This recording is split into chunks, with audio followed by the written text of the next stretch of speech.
Así que vamos a meditar sobre la Navidad y concretamente en una de las profecías que más amo de la Navidad que se encuentra en Isaías, capítulo 9, versículo 1 a 7.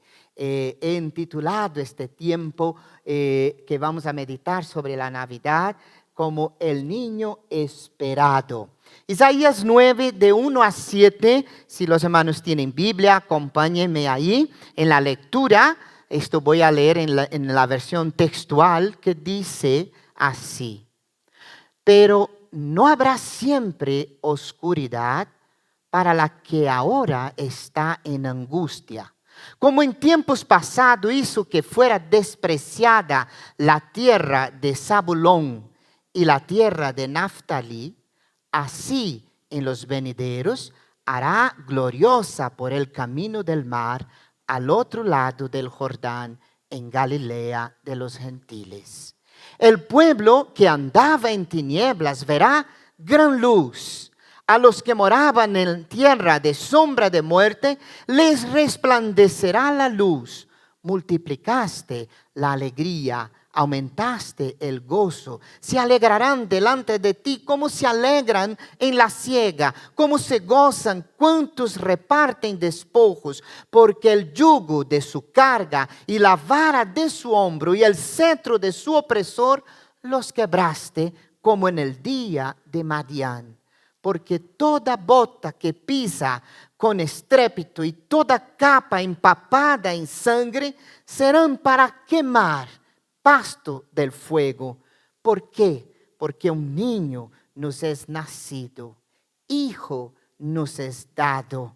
El dominio estará sobre su hombro y se llamará su nombre admirable, consejero, Dios fuerte, Padre eterno, príncipe de paz. Lo dilatado de su imperio y su paz no tendrán fin sobre el trono de David, sobre su reino, para disponerlo y afirmarlo con la justicia y el derecho desde ahora y para siempre. El celo de Yahvé Sebaot hará esto. Vamos a pensar en ese texto durante este mes. Un texto precioso que esto bien digno de aplicar lo que aquellos que estamos estudiando en la escuela dominical hemos estudiado, esto aplicarlo para entender su profundidad, su riqueza y su revelación. Pero quisiera comenzar esta mañana pensando lo siguiente: en nuestro pesimismo y desesperación a veces, tememos que las tristezas y los problemas nunca se terminen. Muchas veces hemos oído hablar en este año, en lo que va de estos meses, que esto vamos a tener quizás la Navidad más diferente de la historia nuestra en esta tierra. Una Navidad muy cargada de dificultades, de dolores, de pérdidas, una Navidad que carga verdaderamente en nosotros, pues una pequeña nota de tristeza y de necesidad de un consuelo y de apegarnos a aquel que sí todo lo puede. Una Navidad que nos viene a recordar que Navidad no es simplemente fiesta. Tiene un sentido mayor que la fiesta. O no es simplemente gasto, aquellos que pueden gastar. No es simplemente borracheras, aquellos que llegan a ello. Ni tampoco tiene como sentido simplemente una vida más o menos estable en un mundo inestable, una vida que no considera que más allá hay vida. Y no sé a dónde iré. Ahora, yo quiero decir algo que me llamó mucho la atención. Aún en medio a las tristezas y a los problemas que estamos enfrentando y a los dolores de separación que hemos vivido, cuando Dios no nos saque de nuestros problemas, Él nos guiará salvo a través de ellos, si lo seguimos de todo corazón. Y nunca debiéramos olvidar esto. Algo que el salmista David nos dice en otra manera, haciendo una otra comparación de Dios como el pastor, el buen y verdadero pastor. Él va a decir lo siguiente: aunque ande en valle de sombra de muerte, no temeré mal alguno, porque tú, mi pastor, estarás conmigo, y tu vara y tu cayado me infundirán aliento. Y señalo aquí que aquellos que pueden probar esta realidad aquí escrita son aquellos que verdaderamente han entendido que en esta vida necesitamos tener un pastor. No a mí, que soy pastor de nuestra iglesia, pero al verdadero pastor de nuestras vidas. Y para tenerlo y para que Él sea nuestro pastor, no solo es suficiente escuchar, ni siquiera es solo suficiente conocer de capa a capa su palabra y su revelación a nosotros. Es mucho más que eso. Hay que permitir, y permitir significa hay que seguirle, y seguirle significa también hay que obedecerle. No habrá siempre oscuridad para la que ahora está en angustia, comienza el texto de Isaías. Y poniéndonos un poquito en el contexto de esta profecía, cuando Isaías proclama esta profecía, la región de Galilea, había pasado mucha humillación. En poco tiempo antes de esta profecía, Isaías va a decir que el pueblo fue llevado cautivo porque no buscó a Dios. Y todo el reino del norte estaba cautivo y había sufrido varios momentos difíciles. 200 años antes ya lamentablemente habían sido asolados. Después de la deportación a Siria, esta región había sido poblada por colonos gentiles. De aquí nació el desprecio que los propios judíos tenían de Samaria y de todo el norte, tocando Galilea. Los judíos meridionales de sangre más pura sentían desprecio por los galileos.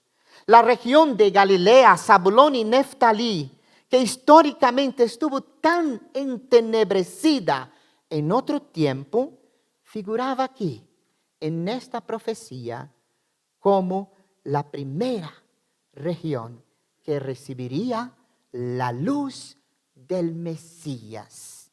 Y eso es para mí ya algo tremendo, porque me muestra que fue en esta despreciada Galilea donde primero y con más publicidad ejerció Jesús su ministerio.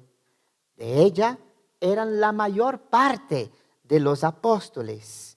Y entonces me recuerda lo que el apóstol Pablo nos dice en 1 de Corintios, capítulo 1, versículos 27 a 29. Dice así el texto: sino que lo necio del mundo escogió Dios para avergonzar a los sabios, y lo débil del mundo escogió Dios para avergonzar a los fuertes, y lo vil del mundo y lo tenido en nada escogió Dios, lo que no es, para anular lo que es, para que ninguna carne se jacte delante de Dios.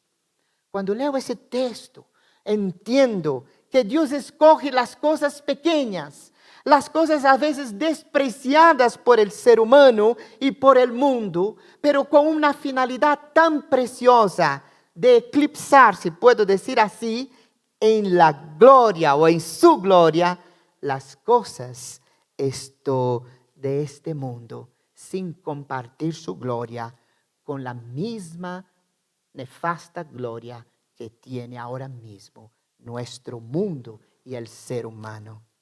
Dios eligió la tierra más contaminada, destruida y humillada de su pueblo, para revelar su salvación, su misericordia, su fidelidad.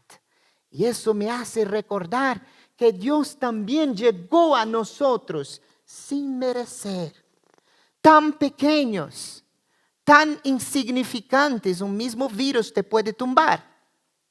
No obstante, aún y a pesar de nuestro pecado, de nuestra maldad, de nuestra rebelión, de nuestro desprecio a veces a las cosas de Dios, Él eligió venir aquí para salvarnos.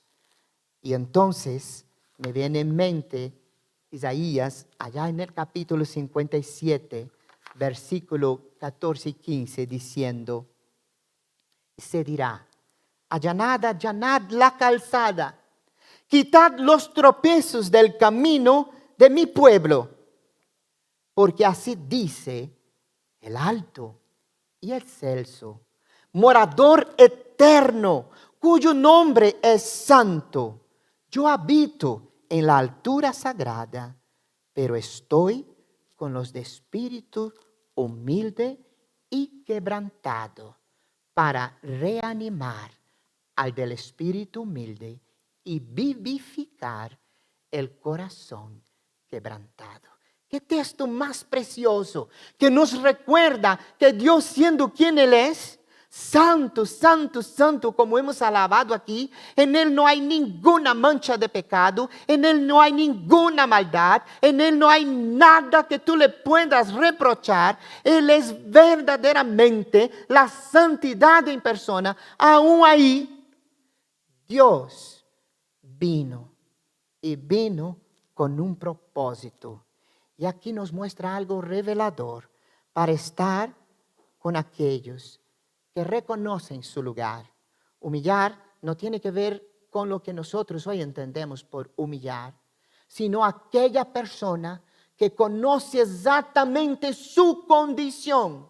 Él vino, y es interesante que Jesús nos recuerda eso en su ministerio. Él dijo, yo no vine para los que se creen sanos, porque en verdad sano, solo uno es sano si Cristo está en su vida, si no, no tiene sanidad. Y Él dice, yo no vine para estar con los sanos, pero fue realmente para estar con los enfermos. Y Él habló esto a aquellos hombres de la ley de su tiempo, porque Él vino para estar con aquel que se siente realmente humilde, y ahora sí, que tiene un corazón quebrantado, al cual el Señor nunca desprecia. Y con una finalidad muy clara, venía el Mesías. Esto venía para vivificar y para reanimar, revivir a aquellos que estaban muertos en nuestros delitos y pecados. Cuando pienso en eso, solo en esa introducción, entonces me surgen muchos aspectos a pensar en ese texto. Primero, el niño esperado cambiaría la historia. Y la pregunta que pongo aquí es, para que meditemos hoy, ¿qué ha cambiado Jesús en tu vida? Porque el niño esperado venía para cambiar y cambiaría la historia. El pueblo que andaba en tinieblas vio gran luz. Los que moraban en tierra de sombra de muerte, luz resplandeció sobre ellos. Multiplicaste la gente y aumentaste la alegría. Se alegrarán delante de ti como se alegra en la siega, como se regocijan cuando reparten el botín, porque tú quebraste el yugo de su carga y la vara de su hombre y el bastón de su opresor, como en el día de Madián, porque todo calzado del guerrero en el tumulto de la batalla y manto manchado de sangre, todo esto será para quemar, para pasto del fuego. Este niño prometido traería luz en medio a las tinieblas. Ahora, si traería luz, desde luego abriría nuestros ojos y sacaría a la humanidad de su misma ceguera. Eso es un gran efecto en la vida de alguien. Si uno nunca ha podido ver y de repente comienza a ver, lo que pasa en su interior y la revolución que trae eso es tremenda a su vida. Desde luego ya pasa de ser dependiente a independiente, porque viendo puede caminar por sus propias o por su propia visión. Eso me recuerda a Simeón. Simeón, aquel siervo mayor que estaba en el templo, cuando Jesús fue llevado al templo, va a decir en Lucas capítulo 2, versículos 30 y 32, porque han visto mis ojos tu salvación, la cual has preparado en presencia de todos los pueblos. Y ahora él dice algo, quizá recordando esta profecía, no lo puedo afirmar, pero dice, luz para revelación a los gentiles y gloria de tu pueblo Israel. Luz para los que no eran pueblo de Dios, los que no eran judíos, y gloria para los mismos judíos elegidos como pueblo donde el Mesías vendría. Dios engrandecería, conforme el texto, la alegría de su pueblo, trayendo de forma sobrenatural al niño al cual llamamos Emmanuel, que quiere decir Dios con nosotros. El niño venía para liberar definitivamente al pueblo de Dios del yugo, de la esclavitud, del pecado a que el enemigo nos tenía y a muchos todavía tiene atrapado. El yugo de nuestra ansiedad, la vara como un látigo que desgarran nuestras espaldas. Este niño venía para anularlos, para quitarlos definitivamente. El yugo de nuestra ansiedad, la vara como látigo que desgarraba nuestra espalda. Él destruiría y destruirá a todo el equipo militar del diablo y del enemigo y de los seres humanos que luchan contra Dios. Él vino para anular todo conflicto de guerra, para no requerirlo más, ya que un día entraremos en un nuevo tiempo perfecto de paz, donde las armas no tendrán ningún valor y mucho menos el botín injusto de las guerras que el mundo levanta para destrucción. El arsenal del enemigo quedará para ser consumido, como dice aquí, pasto de fuego, tras la victoria de este niño, del Mesías, que es presentada como aquí con una comparación, una analogía. Estoy pensando en los días de Madián, refiriéndose cuando Gedeón, con solo 300 guerreros y pocas nueces, derrotaron a todo el ejército que cercaba y amenazaba destruir totalmente al pueblo de Dios. Este niño que nacería, en su hombro estaría y está el dominio y el imperio. Así que, cuando los hijos participaron de carne y sangre, él también participó de lo mismo para destruir por medio de la muerte al que él tenía el imperio de la muerte, esto es, al diablo. Jesús vino para destruir las obras del enemigo. Jesús vino para cambiar la historia. La pregunta es, tanto tiempo que celebras la Navidad, ¿qué ha cambiado Jesús en tu vida? ¿Cuáles son los cambios que Él ha hecho en tu misma vida? Segundo aspecto que quisiera compartir en esta mañana. Este niño sería admirable. Dice que uno de sus nombres o de la connotación, el significado de su nombre era admirable. Isaías capítulo 9 versículo 6 dice, porque un niño nos es nacido, hijo nos es dado, el dominio estará sobre su hombro y llamará su nombre admirable, consejero, Dios fuerte, Padre eterno y príncipe de paz. Y ya hablaremos de los demás en sucesivos domingos, pero hoy quisiera recordar realmente el significado de admirable. Él sería admirable. No solamente para que le contemplemos en un presepio, que no está mal, un presepio, ¿no? Que no está mal, pero Él sería admirable porque Él no es un cuento de hadas, sino que Él es una realidad y todo lo que Él ha hecho es digno de completa admiración.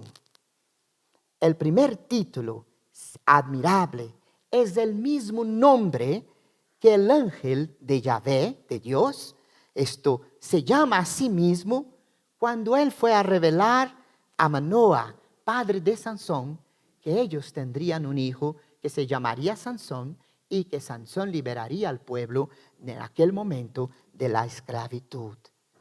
Entonces dijo Manoah en Jueces 13, 17 a 18, al ángel de Dios: ¿cuál es tu nombre para que te honremos cuando se cumpla tu palabra? Y el ángel de Dios respondió: ¿por qué preguntas mi nombre, que es admirable? No quiere decir aquí que admirable realmente es el nombre de Dios. Es un significado de este nombre casi que innombrable en esta tierra y por lenguas humanas. Pero sí nos habla de que su nombre es incomprensible para nosotros. Que lo que significa este niño, este Dios hecho hombre, si realmente lo pensamos, llega a ser incomprensible a la mente humana, digno de total admiración. La raíz traducida admirable quiere decir maravilloso. Se refiere a lo que sobrepasa toda comprensión humana. Es excepcional, sublime, sin parangón, sin par, totalmente único, único, único. No hay nadie que se compare a este niño. El nombre de Jesús es excepcional y singular. Y quisiera hoy recordar y repasar con los hermanos 5. ¿Por qué? Y solamente 5 de muchos que hay en la Biblia, que nos muestran y revelan la singularidad de nuestro Señor Jesucristo, de este niño que venía. Él es admirable porque es el único ser, es el único nombre que puede salvar. No hay salvación fuera de Cristo. Ninguna iglesia puede salvar, ninguna religión puede salvar, ni todas las buenas obras de este mundo que hagas puede salvar. Tu dinero no sirve para nada para tu salvación. Solo hay un nombre en esta tierra en que podemos ser salvados. Y nos dice esto el apóstol, hablando en Hechos 4, versículos 11 a 12, el apóstol Pedro: este Jesús es la piedra rechazada por vosotros, edificadores, la cual ha llegado a ser cabeza del ángulo, y en ningún otro hay salvación, porque no hay otro nombre bajo el cielo dado a los hombres en que podamos ser salvos. Es admirable porque es la única llave que abre la puerta a tu salvación. Pero también es admirable porque es el único nombre que nos lleva a tener una comunión plena con Dios.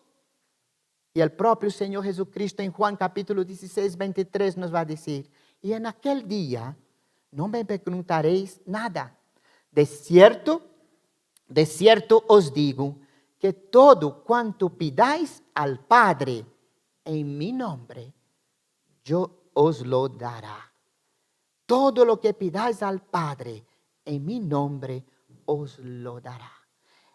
En verdad, este niño es la única manera de que uno pueda tener comunión verdadera con nuestro Dios y nuestro Creador, con el único Dios, porque no hay otro fuera de Él.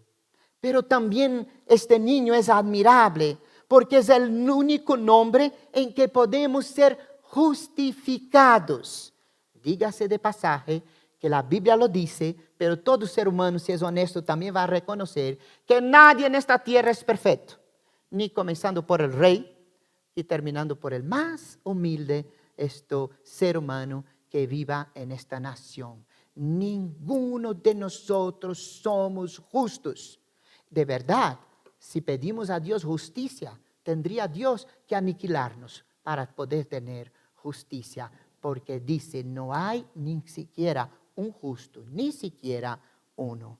Y entonces el apóstol Pablo nos recuerda en 1 Corintios 6, 11, y esto erais algunos, mas ya habéis sido lavados, mas ya habéis sido santificados, mas ya habéis sido justificados en el nombre del Señor Jesús y por el Espíritu de nuestro Dios. Si alguien quiere alcanzar la justicia en esta tierra, tiene que rendirse a este maravilloso ser que vino, que ya no es niño, pero que vino como un niño, y que es admirable su nombre. Su mismo nombre significa Salvador. Y si alguien quiere alcanzar la justicia, necesita ser justificado por el sacrificio de Jesús en la cruz, que no fue para que le llamemos bueno, pero es que sin este sacrificio todos nosotros iremos al infierno sin ninguna salvación y posibilidad alguna de justicia,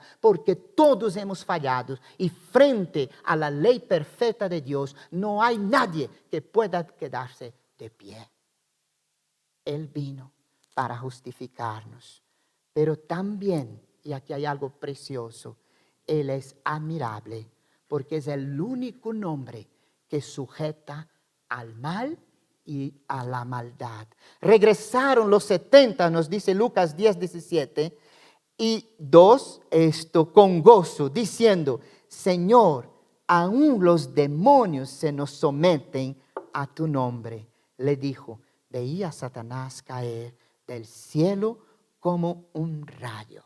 Eso tocó la vida de aquellos primeros discípulos, porque cuando ellos fueron mandados allá en grupo de 70, 2 a 2 iban predicando el evangelio, vieron que el mismo diablo se sujetaba cuando ellos hablaban en el nombre de Jesús, y que el mal se caía cuando ellos decían y hablaban y predicaban sobre la verdad que significaba la venida de nuestro Señor Jesucristo. Pero el Señor le va a advertir justo en el siguiente versículo, que no está aquí escrito, pero va a decir, mirad, cuidado. No quedéis tan admirados porque los demonios se sujetan bajo mi nombre, pero sí tendréis, y si busquéis la alegría de tener vuestros nombres escritos en el libro de la vida. ¿Por qué? Porque cuando Cristo ha venido, Él ha vencido, no para que le digamos simplemente que victorioso es, que lo es, pero para que nosotros pudiéramos también en Él obtener victoria del poder del mal y del pecado que muchas veces te esclaviza y que te tiene hecho trizas y a veces tirado en el fango más oscuro de esta vida, haciéndote impotente de poder encontrar una vida digna, una vida que realmente valga la pena vivir. Eso se para, pero eso se para cuando Jesucristo, cuando este niño está en nuestra vida, no solamente en nuestra mente, pero cuando decidimos conscientemente que Él venga a vivir en nosotros. Y es admirable porque es el único nombre que será adorado. Mirad, hermanos, ninguna virgen será adorada en el reino de los cielos. Ninguno de los apóstoles serán adorados en el reino de los cielos. Ningún Buda será adorado en el reino de los cielos. No hay nada, ni siquiera Mahoma, ni siquiera ninguna otra cosa que el hombre levante esto en lugar de nuestro Salvador. Pero la Biblia dice en Filipenses capítulo 2, versículo 9 a 11, por lo cual Dios también lo exaltó hasta lo sumo y le dio nombre que es sobre todo nombre, para que en el nombre de Jesús se doble toda rodilla de los que están en los cielos, en la tierra y debajo de la tierra, y toda lengua confiese que Jesús, el Mesías, es el Señor, para la gloria de Dios Padre. Llegará un día, hermanos, donde todos, vivos y los que se han partido ya, aún de ahora, de todas las épocas, estaremos allí. Y nuestros espíritus y nuestras vidas verán al Cordero de Dios, al Mesías. Y en aquel día los creyentes y los que niegan, los creyentes y los incrédulos, bajarán sus rodillas y adorarán al Mesías. Y dirán, tú eres Señor, tú eres verdaderamente aquel que vino para salvar. Aunque en aquel día solo entrarán en el reino de Dios los que verdaderamente le han aceptado al Señor Jesucristo como su Salvador, pero también como el Señor de su vida, a quien yo obedezco y sirvo. Y todos los demás quedarán con la cara caída, la vergüenza sobre su cara y el dolor de la perdición eterna, porque ya no les toca entrar en el reino de los cielos, sino ser condenados por su misma maldad al infierno. Que nos gusta hablar, pero que ahí está, y que no porque no queramos hablar deja de ser una realidad. Es bueno pensar en ello, porque si Dios te llevara ahora, ¿dónde irías? ¿Qué cambios ha hecho Cristo en tu vida? No todo, dice el Señor, que me dice Señor, Señor, entrará en el reino de los cielos, sino el que hace mi voluntad. ¿Cuál es la voluntad que estás ejerciendo ahora? ¿De quién es? ¿Es la tuya propia? ¿Es la del mundo? ¿Es la del vecino? ¿Es la de la mujer o del marido? ¿Cuál es la voluntad que tú estás ejerciendo? Porque solo entrarán allí aquellos que hacen y que viven en la voluntad de Dios a través de Cristo. Entonces quisiera concluir diciendo que de la misma, cuando decimos el nombre de Jesús, no estamos solo hablando un nombre. Estamos declarando un nombre que encarna poder, no un poder humano, sino todo el poder y la autoridad de Dios. ¿Os acordáis Pilato diciendo él, pero tú eres rey? Él dijo, bueno, tú lo dices, pero mi reino no es de dónde. No es este el reino. Jesús no vino aquí para hacer política. La política es demasiado sucia para que Él se mezclara en ello. Él vino aquí para edificar un reino. Y este reino está de pie. Aun cuando el ser humano y la maldad han intentado destruir este reino, nadie ha podido acabar con la vida de aquellos que aman a Dios y que le siguen, aun cuando tengan que hacerlo con el riesgo de su propia vida. Y él dice así, no encuentro ninguna manera de crucificar a este hombre, pero el Señor Jesús le va a decir, yo estoy aquí no porque tú quieres, sino porque Dios ha querido. Ningún ser humano podrá nunca impedir lo que Dios va a hacer, por muy terco y fuerte que sea. Por tanto, entonces, nos dice el texto bíblico, un texto precioso, del apóstol, Pablo en Colosenses, que nos dice lo siguiente. Dice, por tanto, de la manera que recibisteis al Señor Jesús, el Mesías, y ahora dice así, vivid en Él, arraigados y sobreedificados. Y aquí comienza una de las primeras importancias del maravilloso, del niño que nos es dado. Viva en Él. Y dice ahora, y consolidados en la fe como fuisteis enseñados, rebosando en acción de gracias, mirad que no haya quien os esclavice. Aquí viene otro aspecto. Este niño vino para traer libertad y tuvo poder para vencer el mal. Si estás esclavo, si estamos esclavos, si vivimos en esclavitud del pecado, es porque queremos, porque la obra del Señor Jesús fue y es eficaz. Nadie os esclavice por medio de filosofías, huecas sutilezas, según la tradición de los hombres, conforme a los rudimentos del mundo. y no según al Mesías. No te dejes engañar, ni por ti ni por nadie. Porque, y dice el apóstol Pablo, en él, hablando del niño, vive corporalmente toda la plenitud de la naturaleza divina y estáis completos en él, el cual es la cabeza de todo principado y potestad. En Cristo, para ser salvo no necesitas dar dinero. Para ser salvo no necesitas simplemente tener una religión. Para ser salvo, Jesús tiene que ser en tu vida aquel quien tú sigues, sabiendo quién es, aquel en quien tú has aceptado el regalo que Él ha ofrecido, que es la salvación a través de su muerte. Y cuando tú confías y vives en Él, puedes encontrar la realidad de que Él nos completa y ya no nos hace falta nada ni nadie, porque estando en Cristo delante de Dios somos hechos hijos del mismo Dios, del mismo Creador. Y Él dice ahora, en quien también fuisteis circuncidados con una circuncisión hecha sin mano, desvistiéndoos enteramente del cuerpo de la carne y por medio de la circuncisión del Mesías, sepultados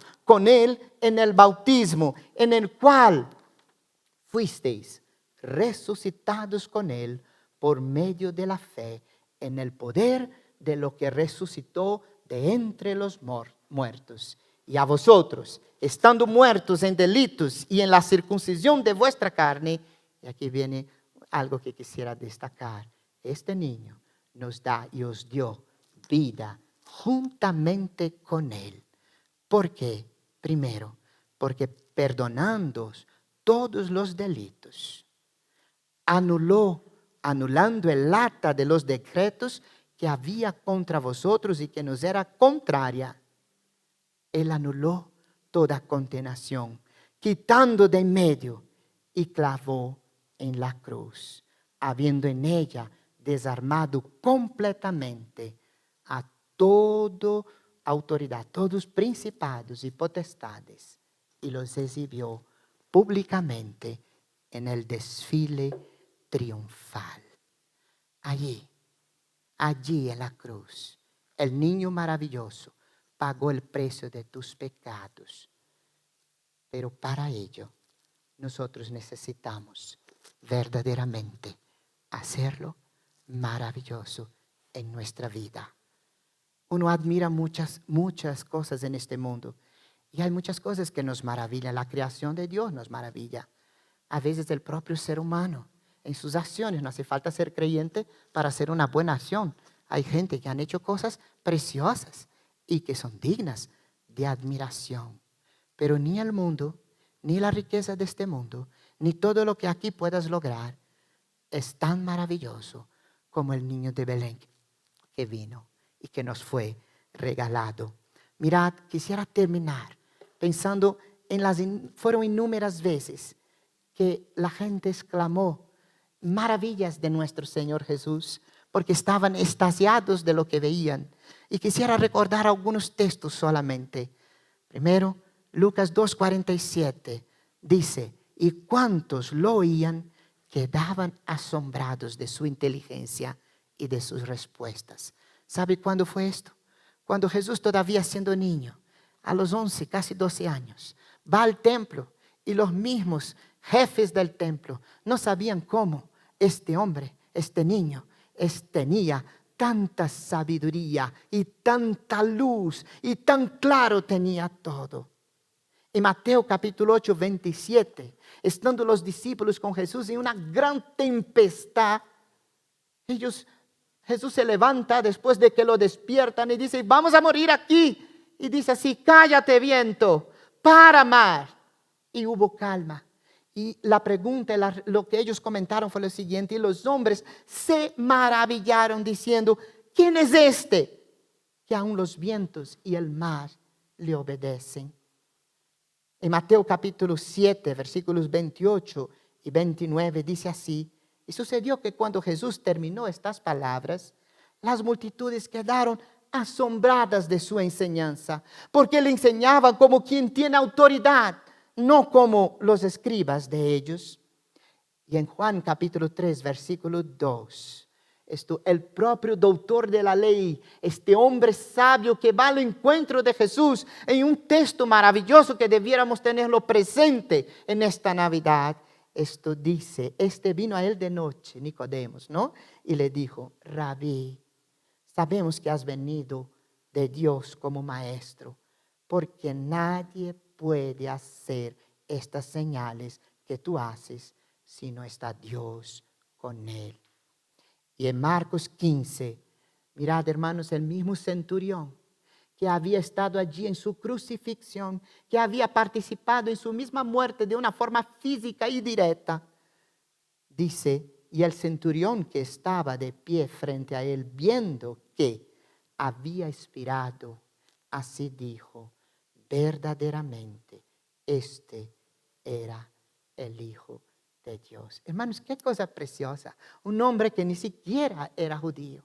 Pero en aquel momento, frente a lo que él veía, no le quedó otra que decir, este era el Hijo de Dios. Y en Hechos capítulo 1, versículos 11, cuando estaba toda la multitud de los pocos creyentes todavía, antes de que Jesús ascendiera, ellos mismos van a escuchar los dos varones que aparecen con Jesús ascendiendo, que van a decir, varones Galileo, ¿por qué estáis mirando al cielo?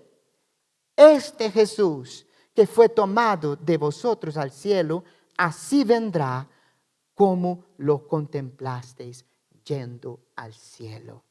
El regreso de Jesús no es una invención humana, es palabra de Dios. Él vendrá y ojalá no te coja a ti de sorpresa el día que venga y no tengas que doblar tu rodilla frente a la verdad, pero no tengas tu salvación, porque el niño no vino para condenar, vino para salvar. No vino para poner el dedo acusador, eso lo hace el diablo y los seres humanos. Él vino para salvar, pero aquel día la justicia se hará. Y si alguien no tiene en su vida a Cristo, no entrará. Por mucho que llore, por mucho que grite y por mucho que se arrepienta, será tarde, porque es ahora en que podemos arrepentirnos y cambiar nuestra vida. Y si no lo hacemos ahora en Cristo, después de esta vida ya no hay oportunidad, por muchas velas que yo encienda para aquellos que se marcharon. Por último, en Apocalipsis capítulo 5, versículos 2 a 5, dice así, y vi un ángel fuerte que proclama a gran voz, ¿quién es digno de abrir el rollo y desatar sus sellos? Y nadie, ni en el cielo, ni en la tierra, ni debajo de la tierra, podía abrir el rollo, ni siquiera mirarlo. Y lloraba yo, y mucho, pues nadie fue hallado digno de abrir el rollo, ni de mirarlo. Pero uno de los ancianos me dice, no llores, he aquí el león de la tribu de Judá, la raíz de David, ha vencido para abrir el rollo y sus 7 sellos. Este rollo, literalmente, conforme la visión y el tiempo en que fue dada y lo que se llevaba en aquel momento, es donde está el libro de los acontecimientos finales, de los juicios y veredictos que Dios dará a todo ser humano. Y cuando estaba este rollo allí en la visión del apóstol y aquí profeta Juan, viendo lo que Dios estaba diciendo y experimentando esto, dice que alguien en el cielo hizo esta pregunta, ¿quién puede abrir? Y ni siquiera podían mirarlo. Y no había ni en la tierra, ni debajo de ella, ni arriba de ella, nadie que podía abrir. Y dice Juan que entonces su corazón se estremeció, porque si nadie pudiera abrir esto, nadie tendría oportunidad de salvación en su misma vida. Nadie tendría victoria, porque el veredicto para todo aquel que es pecador es muerte eterna, destituido de la gloria de Dios. Pero había alguien que podía abrir. Y entonces uno de los ancianos viene para Juan. Juan está llorando y mucho, dice aquí. Está realmente desesperado en su lloro en aquel momento, delante del trono, en la visión que Dios le había dado. Y el anciano le dice, no llores, porque sí hay alguien. Es el nombre en que tú vas a arrodillar, aunque no quieras. Yo también. Allí está el león de Judá, el Cordero de Dios, la raíz de David. Y dice ahora, ha vencido para abrir el libro y para que en él podamos encontrar una evidencia, aunque culpables. Cristo murió en nuestro lugar para que pudiéramos ser hechos libres, para que pudiéramos estar perdonados. Pero hermanos, todo eso, y quiero terminar con esto, no es una religión. No es solamente un gesto, ¿verdad? Levanté la mano y tengo a Cristo. La Biblia dice que muchos que están en la iglesia general del Señor, aquel día no entrarán en su presencia. ¿Pero por qué, Señor? Si en tu nombre he hecho eso, esto, aquello y más que aquello. Y Él dirá, apartaos de mí, no os conozco. Porque los que aman a Dios, hermanos, y tengan esto muy claro, son aquellos que hacen su voluntad. Y los que tienen a Cristo no son aquellos que hacen parte de la iglesia Buen Pastor de Tres Cantos. No quiero atreverme a decir eso porque es una herejía. Todos aquellos que tienen a Cristo son discípulos de Jesús. Viven como Él quiere. Camina por donde Él manda. Tienen a Él como pastor y salvador y Señor. Conscientemente, sin ninguna obligación, porque entendiendo la verdad, se han arrodillado ante el niño maravilloso, consciente y voluntariamente. Y con eso no digo que nadie sea perfecto, yo no lo soy en primer lugar, pero sí digo que si Cristo no es capaz de cambiar tu vida, tu religión es basura. Tírala, porque no sirve para nada. Aunque seas miembro de este lugar, no sirve para nada. Aquel que está en Cristo, nueva criatura es. Las cosas viejas pasaron y hay frutos ahora nuevos. Hay frutos de una vida que ama a Dios. Vamos a orar. Padre, estamos en tu presencia y queremos ante todas las cosas hoy declarar: el niño Jesucristo es Señor. Jesucristo es Señor de todas las cosas. Jesucristo es Señor de nuestra iglesia. Jesucristo es Señor de mi vida. Y tengo que declarar que no merecemos. Es un regalo tuyo, Dios Padre. Bendito regalo que cambió mi historia y que cambió y cambia la historia de todos aquellos que te reciben y que caminan contigo. Jesucristo es mi Salvador. Jesucristo es mi Señor. Mi vida está escrita en el libro de la vida porque tú has abierto, porque tú has vencido al diablo y a la maldad. Y aunque vivamos tiempos difíciles como estos que estamos viviendo, aún el COVID ha sido destruido. En un futuro lo veremos, tu pueblo, Señor, porque no hay nada en esta vida, ni la muerte, ni la vida, ni los ángeles, ni potestad alguna que nos puede separar de ese amor que nos ha sido dado a través del niño que nos fue regalado, del Hijo de Dios, del Hijo del Hombre, de este maravilloso Emmanuel. Por eso, Padre, enséñanos y que en esta Navidad, como creyentes, podamos, oh Dios, dejando quizás muchas de las cosas que hemos acoplado en nuestras vidas y que no vienen de ti, podamos verdaderamente en conciencia darte gracias, porque nuestra vida está escondida en Cristo y un día se manifestará delante de tu presencia.